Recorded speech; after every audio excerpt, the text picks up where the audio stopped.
Laporkan Oknum Polsek Sukolilo, DPD Kongres Advokat Indonesia disingkat KAI Jatim, datangi Propam Polda Jatim. Sahid SH, salah satu pengurus DPD KAI, Kongres Advokat Indonesia, bersama kuasa hukumnya Dr. Haji Rizal Haliman, SH, MH, CIL, dan puluhan rekan seprofesinya mendatangi ruangan Propam Polda Jatim, Minggu tanggal 27 Februari tahun 2022. Dalam hal ini Sahid, didampingi 20 kuasa hukumnya melaporkan 4 orang diantaranya berinisial J dan A yang mengaku sebagai anggota Polsek Sukolilo ke Propam Polda Jatim.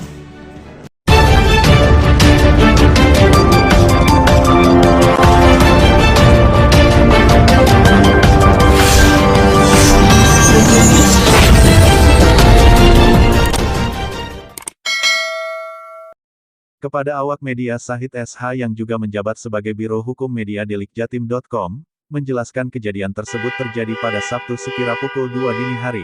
Mobil Pajero miliknya yang terparkir di halaman rumahnya yang berada di Pagesangan Asri, Gang 10 Surabaya dicongkel dan dibawa oleh 4 orang yang mengaku sebagai oknum Polsek Sukolilo.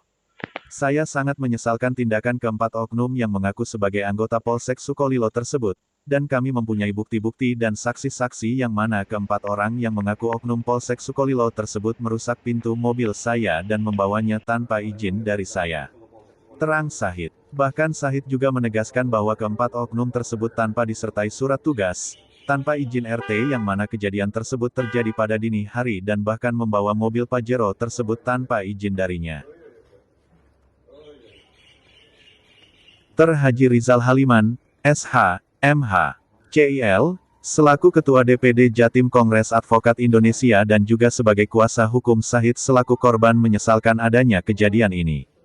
Hal ini merupakan peristiwa yang sangat mengkhawatirkan, di mana kami menduga adanya tindakan sewenang-wenang yang berada di luar batas kewenangannya sebagai oknum anggota Polri.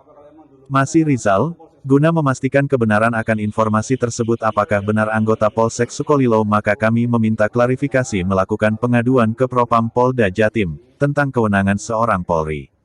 Imbuh Rizal, kita berada di Indonesia yang merupakan negara hukum harusnya tidak terjadi penindasan seperti kejadian ini.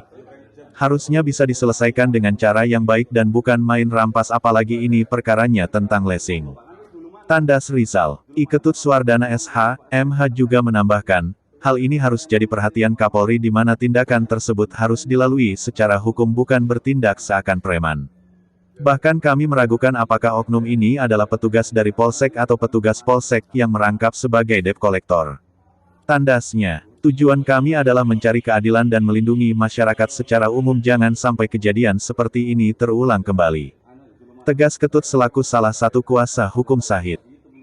Guna memberikan informasi yang berimbang awak media mencoba menghubungi Kapolsek Sukolilo Surabaya Kompol Muhammad Soleh SH.MM, membenarkan bahwa ada benar anggota berinisial J dan A merupakan anggota aktif Polsek Sukolilo. Kompol Muhammad Soleh Kapolsek Sukolilo juga menjelaskan, menurut laporan anggota kami, mobil tersebut diamankan atas dasar dugaan penggelapan, dan kami masih memanggil saksi-saksi terkait kepemilikan mobil tersebut, jelas Soleh saat dihubungi melalui seluler. Di akhir wawancara Sahid SH, selaku korban didampingi 20 kuasa hukumnya juga menegaskan akan mengawal kasus ini hingga tuntas dan mengirim surat tembusan ke Mabes Polri dan Kompolnas. Ini semua harus kita selesaikan, mengingat pada dini hari itu rekan kami ini rumahnya itu didatangi oleh sejumlah orang yang mengaku bahwa dirinya adalah dari kepolisian sektor Sukolilo. Nah, tapi masalah kebenarannya dari sektor Sukolilo atau tidak, maka kita mau minta klarifikasi dan melakukan pengaduan adanya tindakan yang di luar batas kewenangannya.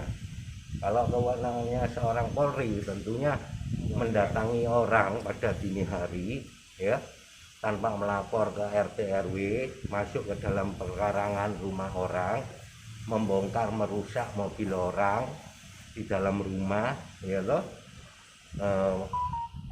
membawa keluar mobil tanpa izin pemiliknya, tanpa surat penyitaan, tanpa surat penggeledahan, tanpa surat tugas, itu adalah tindakan yang sewenang-wenang. Jadi tindakan yang di luar kewenangan seorang Polri, gitu ya. Jadi nggak bisa hal ini dibiarkan, gitu ya. Jangankan seorang Polri ya loh, seorang pejabat negara itu nggak boleh datang ke rumahnya orang dini hari tanpa surat tugas, tanpa surat perintah, tanpa surat penggeledahan, tanpa surat penyitaan, nggak lapor RT RW masuk ke dalam rumah orang, bawa pistol, ya segala macam, ngambil barangnya orang. Ini bukan Polri menurut saya. Ada berapa orang? Jadi ini kurang lebih ada 4 orang ini, ya. Apalagi dini hari, mestinya kan dia persuasif tindakannya yang harus kita selesaikan. Nah, maka hari ini kita akan melaporkan ke Divpropam Polda Jawa Timur, ya, adanya indikasi dan tindakan yang sewenang-wenang ini, ya. Tindakan sewenang-wenang ini adalah tindakan di luar prosedur, ya. Di luar seorang pejabat Polri nggak mungkin melakukan tindakan seperti ini, gitu. Saya rasa itu ya. Nanti saya minta bantuan sama rekan-rekan untuk betul-betul mengklarifikasi kejadian ini, gitu. Saya minta pengawalannya lah, ya. Jadi bukan kita ini seorang advokat, kita semua advokat sebagai penegak hukum, cuman kita mau meluruskan kebenaran ini, ya. Jadi nggak bisa di dunia hukum itu atau di Indonesia ini prosedurnya dilakukan dengan kekuasaan gitu ya, terus menindas masyarakat, apalagi sesama penegak hukum. Harusnya memang harus harus diselesaikan yang baik, tapi bukan main rampas gitu ya, kan gitu. Apalagi ini perkaranya perkara racing, ya toh, nggak bisa seperti itu penyelesaiannya, ya.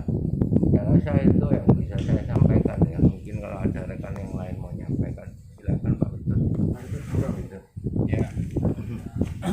Terima kasih. Jadi begini, kalau melihat kejadian ini bahwa tindakan yang dilakukan oleh rekan kita, oknum ya, di sini oknum dari Polsek Sukolilo, itu sangat tidak menggunakan prosedur tetap. Jadi artinya kalau datang, satu bawa surat tugas, yang kedua harus membawa kalaupun membawa barang atau mobil itu harus menyerahkan surat penyitaan, dan juga harus dihadiri oleh orang yang punya.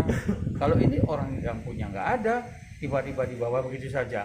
Jadi patut diduga gayanya gaya preman, atau ini jadi perhatian dari Kapolri bahwa tindakan seperti ini kan sudah tidak diperbolehkan, harus melalui prosedur hukum. Kalaupun itu memang merupakan tindakan daripada ada kesalahan daripada customer ya, atau debitur, itu kan ada proses-proses hukum yang harus dilakukan, tidak menggunakan dengan gaya preman. Ini kami terus terang curiga, apakah beliau ini atau oknum ini adalah petugas dari polsek atau petugas polsek yang merangkap menjadi debt collector. Nah, ini yang perlu ditegaskan, sehingga atas laporan ini kami sebenarnya melindungi masyarakat. Untung ini yang dilakukan terhadap sesama penegak hukum. Bagaimana kalau masyarakat? Mereka tidak akan bisa melakukan apa-apa. Nah, untuk itu kami memohon untuk teman-teman mengawal dari kasus ini, dan juga tujuan kami selain mencari keadilan adalah ingin perlindungan terhadap masyarakat umum yang lainnya. Ini sudah pasti banyak korban, baik dari pihak yang lain, atau jangan sampai begini, masyarakat berpikir bahwa polisi adalah bagian daripada tugas debt collector. Nah, ini yang kita harus tegak, karena kita penegak hukum. Ya, saya rasa cukup itu ya. Delicjatum.com